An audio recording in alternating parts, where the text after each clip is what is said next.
Hey guys, welcome back to another episode of Bow Hunt or Die. I hope you've been enjoying kind of following along with me with my property updates. I've got a few others coming down the pipe, but you'll have to wait until those are launched. Now, in the meantime, I think one of the favorite things for me is watching our team members grow. You know, it was probably over 10 years ago now that I met Scott Sanderson. As you know, I love cycling. I was on my bike, pedaling away online, looking at my computer screen, a little message popped up from Scott. And here Scott's like, hey, are you Todd with Bow Hunt or Die? I'm a bow hunter. I'm also a cyclist. I didn't know that you bike ride as well. And you know what?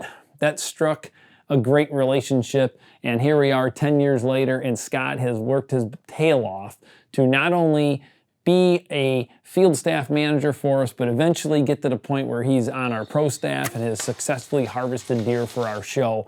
But I'll tell you what I love more than anything is watching these guys grow. You know, when Scott first started with us, he was just like all of us out there trying to find a buck and harvesting it. And the older you get and the more mature you get, you keep wanting to do things to enhance your properties, not just for the deer, but for all wildlife.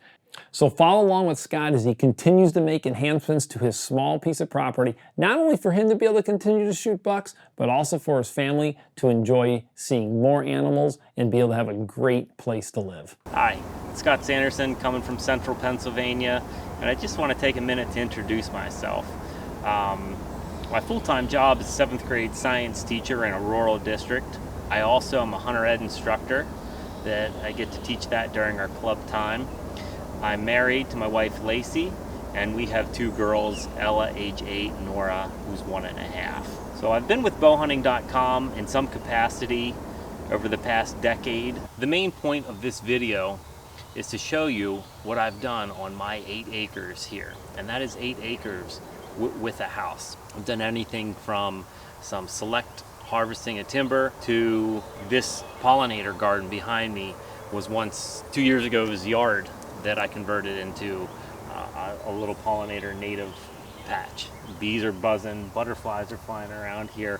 You know, so what I've realized is it's more than just, you know, as I get older here, it's more than just the deer, right? It's about benefiting all wildlife. We've seen the amazing stuff that Todd has done on his property, and through the conversations that we've had, you know, even though I'm doing things on such a micro scale, we see similar, you know, benefits. I heard a saying once that said, if it looks good to people, it's probably not that great of a benefit to wildlife. And, you know, you can think of that in terms of people's yards that they're now, you know, maybe looking a little bit more overgrown because they're converting it to a pollinator patch. This was beautiful, big, open hardwoods behind me on a couple acres that I have here. But I also realized that it wasn't very much of a benefit to wildlife. So 2 summers ago, I had this select cut. So now behind me, you're starting to see structure on the ground. There's places for turkeys to nest. Browse came down to the deer level. Some of the natives are starting to come back through as sunlight is now hitting the full forest floor. And I did a very light select cut in here.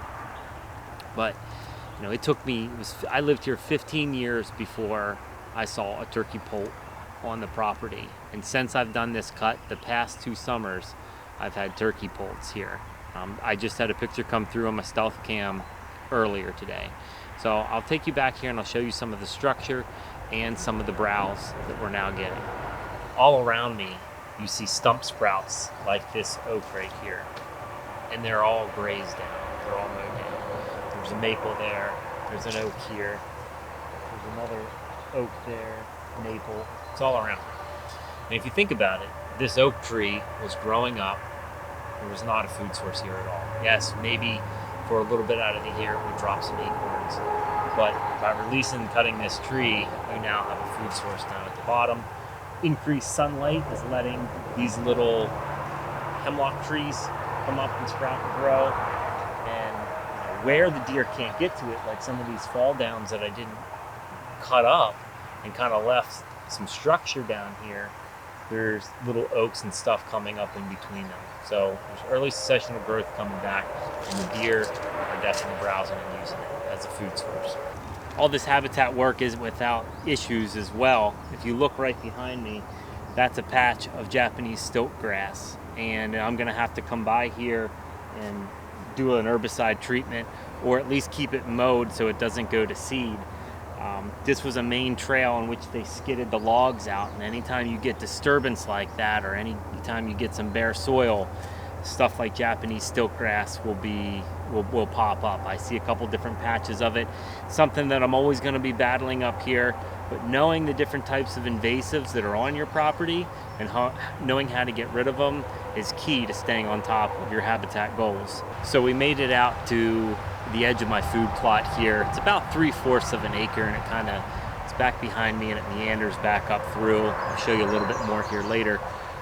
What you're looking at is a failed food plot. I ended up tilling rye under like late April and then throwing down a blend, thinking that it would do really well, and then we went a solid month without a drop of rain.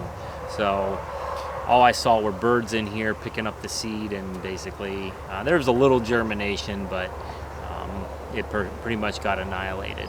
So it's not necessarily a bad thing, you know. I now know that I have some poults that aren't necessarily living on the property, but are showing up quite frequently, and I'm catching them in here. There's a little bit of bare dirt.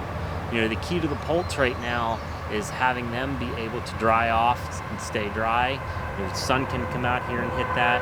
There is plenty of cover around, so it's kind of an ideal situation for that.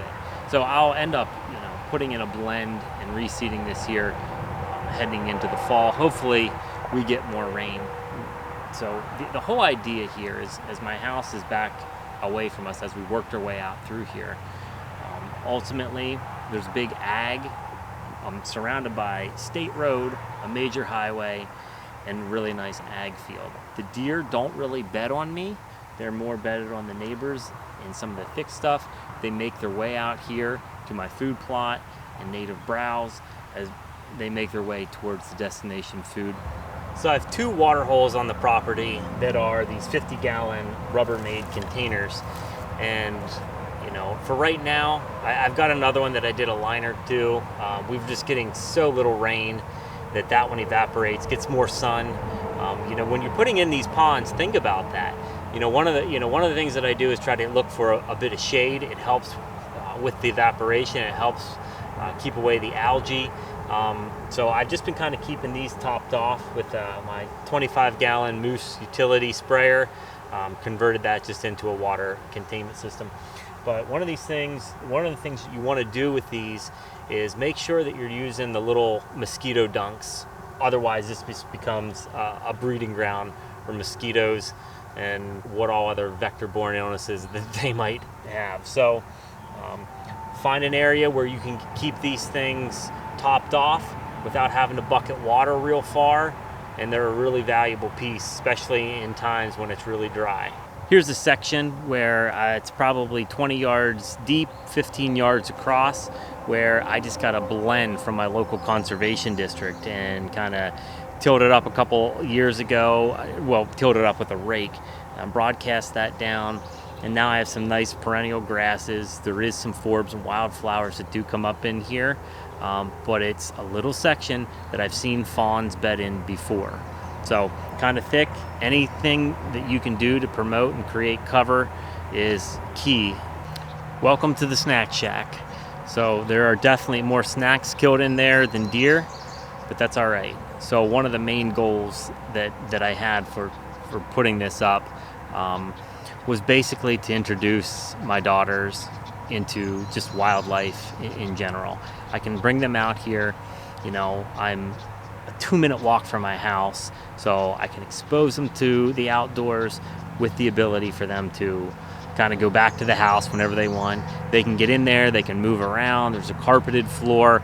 It kind of gives them, modern comforts. They also get up close and personal with wildlife out here. With Snack Shack kind of borders the edge of this food plot that kind of wraps around here, and then it overlooks about 2 acres of an area that I call my native restoration. And then you've got your 3/4 acre food plot, and then you're going to work your way back into the bigger woods. But it's at a nice place where you're situated between destination food and bedding, and it would be rare that we wouldn't come out here in an evening and not see deer moving through. I did shoot a buck here 2 years ago. It was a dry rut early November. He came into the water hole behind me, and I was able to shoot him, which is pretty close. The tricky part is here, if you leave the windows up, the deer recognize something's a little bit different. When you go to put the windows up to shoot, you kind of have to do that early. You can't make any movement. The deer close, they'll see a reflection.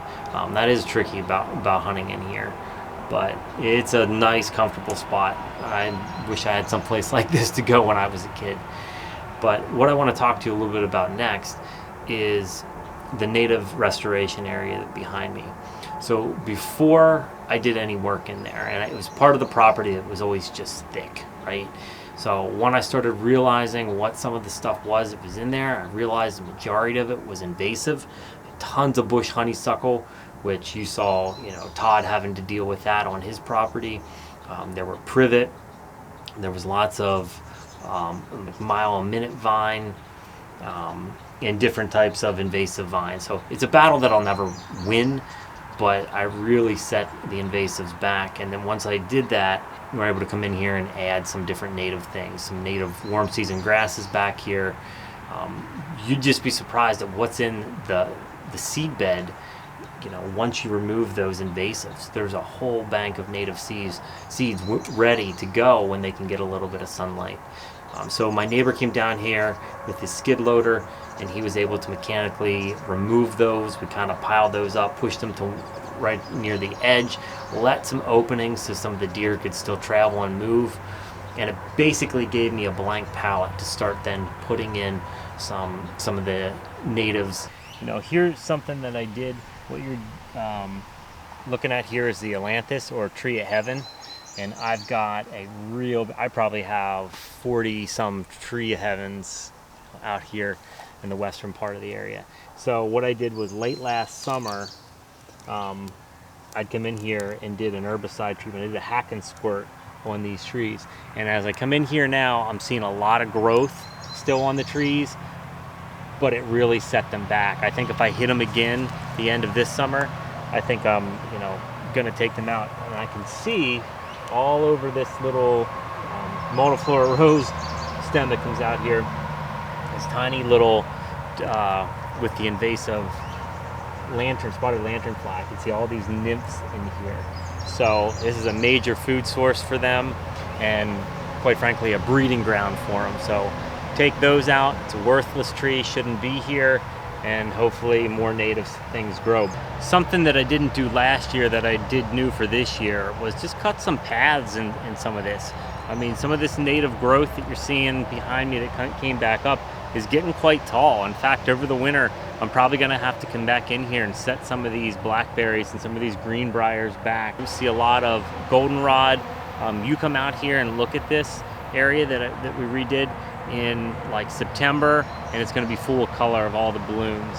Lots of snake root in here, a lot of different native things among invasive stuff that I'm still trying to fight back. I see stilk grass all around me. I've got mile a minute in here, but these paths are going to be a way that we can just direct the deer. They come right off the bedding, and they have different paths that they can choose and they can walk around in here. Plus, makes it easier for me to get back here and maintenance this a little bit more in the summer. Ultimately, this whole area here is way more beneficial than when it was just, big bush honeysuckle that was around here. Nothing was growing underneath it. So limited food, and yes, there was a little bit of cover, but the food value alone is huge, and we have better cover.